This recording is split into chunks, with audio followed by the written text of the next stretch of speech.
YouTube viewers, Rectangular back with another review.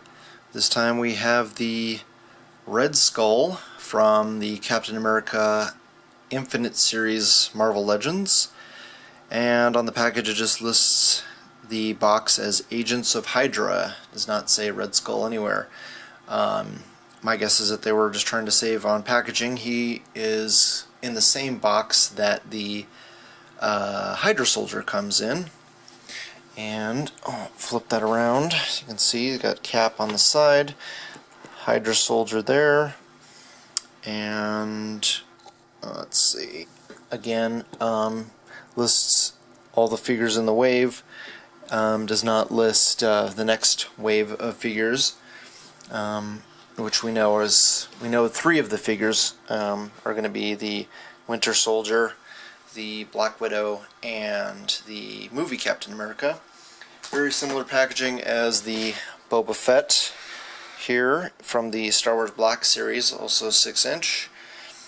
The Marvel Legends packaging is just a little bit bigger. The card obviously is larger, but it's also a little bit wider and thicker. The window sticks out a little bit more. Very cool packaging, really like these. And yeah, we don't know, we can only assume that Hasbro's smart enough to put the other army builders in the next wave. We're just going to have to wait and see. Fall sounds a little pessimistic. I think that we should be getting the next wave of those last three figures probably in the next few weeks, at least. That's what I'm hoping based on what they did with the Iron Man wave. Okay, so let's go ahead and get this guy out of the package and take a closer look at him and do some comparisons with some other figures.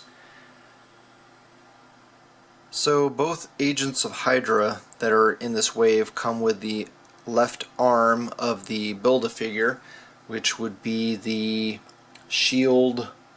Oh, what are they calling this thing? They're calling the Mandroid. So you could potentially, if you got two waves of these, I'm assuming you could build two Mandroids.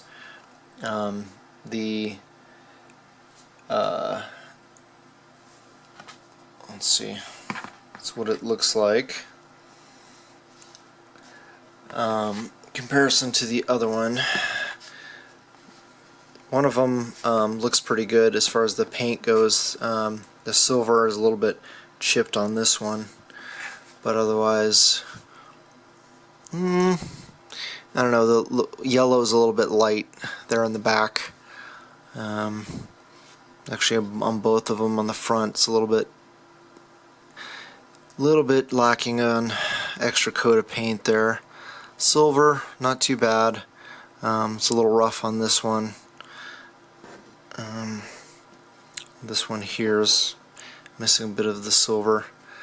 Otherwise, not too bad. It's going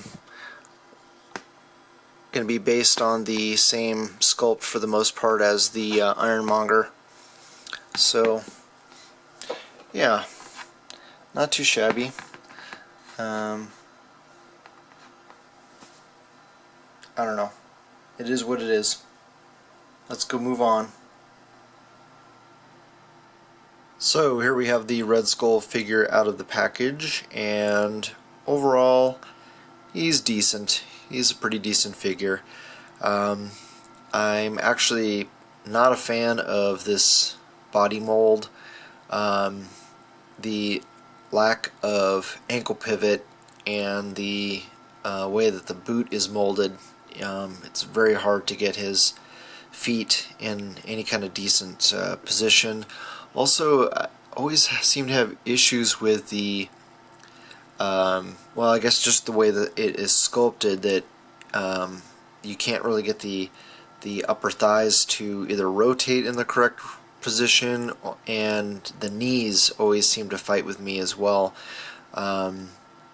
So, you know, you kind of compromise a lot with the articulation when you have sculpted clothing like that.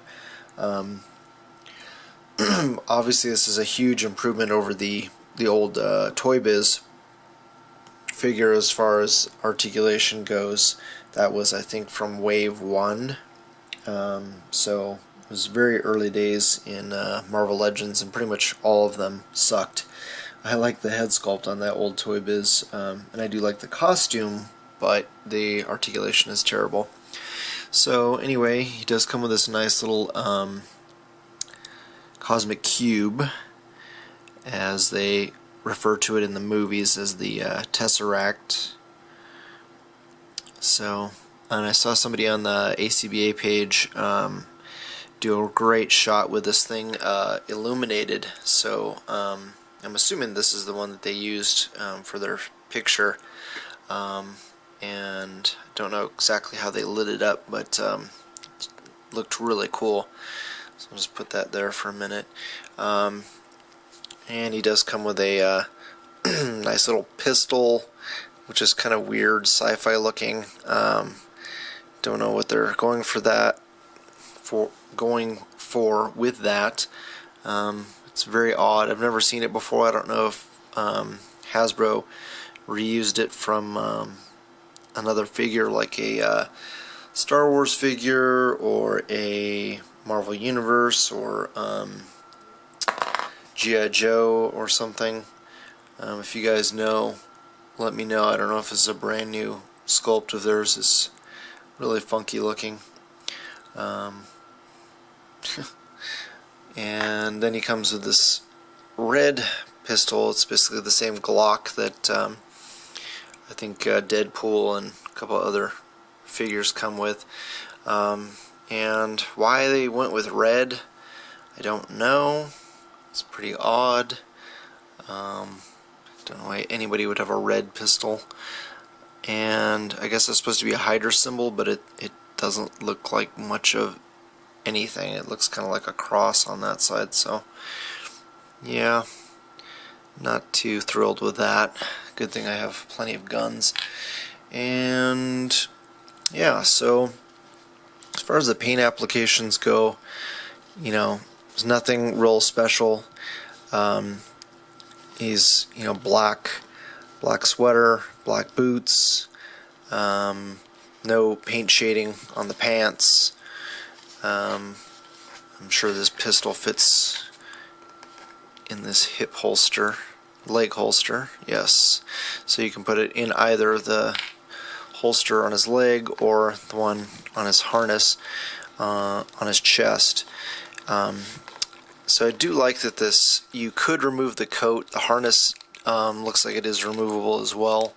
So you've got, you know, multiple options. If you want to have your Red Skull with no coat on, you certainly could.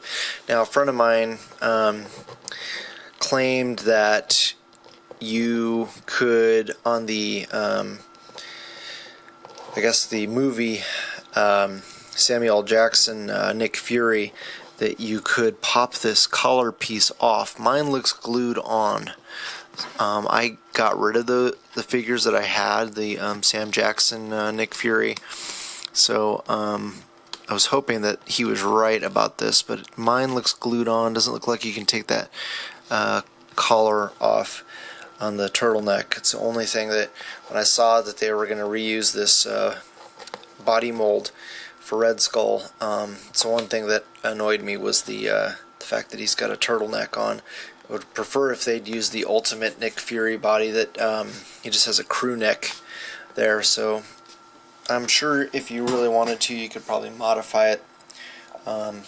If you wanted to cut that off, you probably could. I haven't decided if I'm going to go that extreme.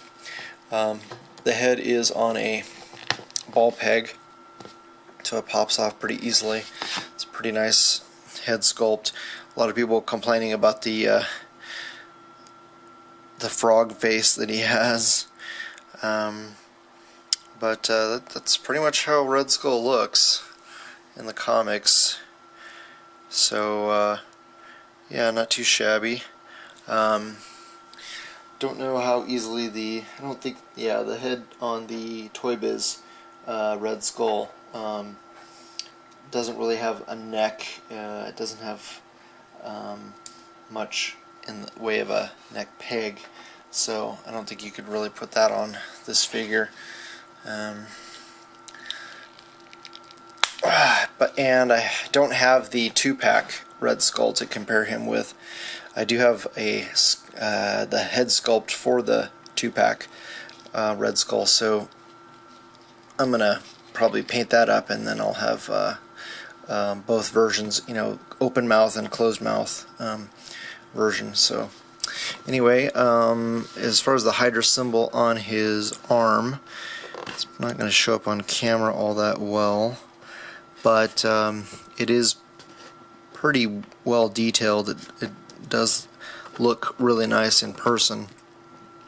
I don't know if you can see that. I'll try showing it from multiple different angles, but they did a good job with that. And this one, pretty clean. Doesn't look quite as good as I think on the other side, but not too shabby. There is no paint detail or shading that I can see on the coat. It's just a dark gray, same dark gray as his sleeves. And they did put some paint on the buckles and snaps on the harness on both sides, so if you wanted to take off the coat it would show up a little bit better. The paint on the buckle looks fine. On the buckles on the leg holster look good. On his boots, those look okay. So yeah, not too shabby. We've seen this body mold several times now. The articulation is still pretty hindered by the sculpt of the sleeves and the coat. So yeah, it's an okay body mold, but it's not great. You have the ab flex, no lower abdomen rotation, and so you don't really get much in the way of up or down. It goes back a little bit, but not really much forward. And he's kind of a bitch to pose. He's got the ball joints that you have to rotate, and then it's hindered by the sculpt on the pants, and then the jacket is a little bit, it makes him heavy towards the back, so he always wants to fall backwards, and without having that much in the way of ankle articulation, it makes it even that much more difficult. So anyway, he's okay. If you don't have a Red Skull, I would say he's decent, but I wouldn't break the bank trying to get him. Hopefully you can find him at retail. And yeah, that's pretty much all there is to say about him. Let's go ahead and compare him with some other figures. So here he is next to the old Toy Biz Marvel Legends Red Skull, and yeah, you can see right off the bat that much improvement in the articulation. Here he is with the hat off, so he's going to be a little taller than the old Toy Biz Red Skull. But they did a pretty decent job with the head sculpt as far as paint shading goes. It would have been nice if it had a little bit more black like that one. That way you can see a lot more of the crevices in his face and such. I just want to show the paint on his eyes. If I can get the camera to focus a little better. But they did a good job. They're kind of like almost like a metallic green, and this one has just a tiny bit more white in the bottom corner than it should, but otherwise they did a pretty good job with that. So there you are as far as size comparison goes. Like I said, I wish I had the 2-pack version to show you for comparison. But anyway, let's go ahead and grab another figure, put them side by side. So here we have Red Skull next to the Ares Wave Crossbones and the Brood series Hydra Soldier, and yeah, I think they work really well together. I like the fact that the gray is a different shade on Red Skull than it is Crossbones, so when they're standing next to each other, you can kind of differentiate them apart a little bit. And let's go ahead and check out what other figures it looks like next to. Here we have Red Skull next to Madam Hydra on the far left and the face-off Captain America on the far right. That's my work in progress custom head sculpt for Madam Hydra, by the way. Hopefully I'll show her in a future video. And yeah, looks pretty good. Red Skull is taller than Face-Off Cap, which I always thought Face-Off Cap was a pretty tall figure, but I'm learning that he's really not that tall. Anyway, so let's go ahead and show the last group of comparisons. Yeah, so hopefully you guys liked the video. You hit the like button, share with your friends. If you haven't already subscribed, I hope that you will, and I love hearing back from you guys, so please leave a comment below. Alright, thanks so much for watching. Talk to you guys later. Bye.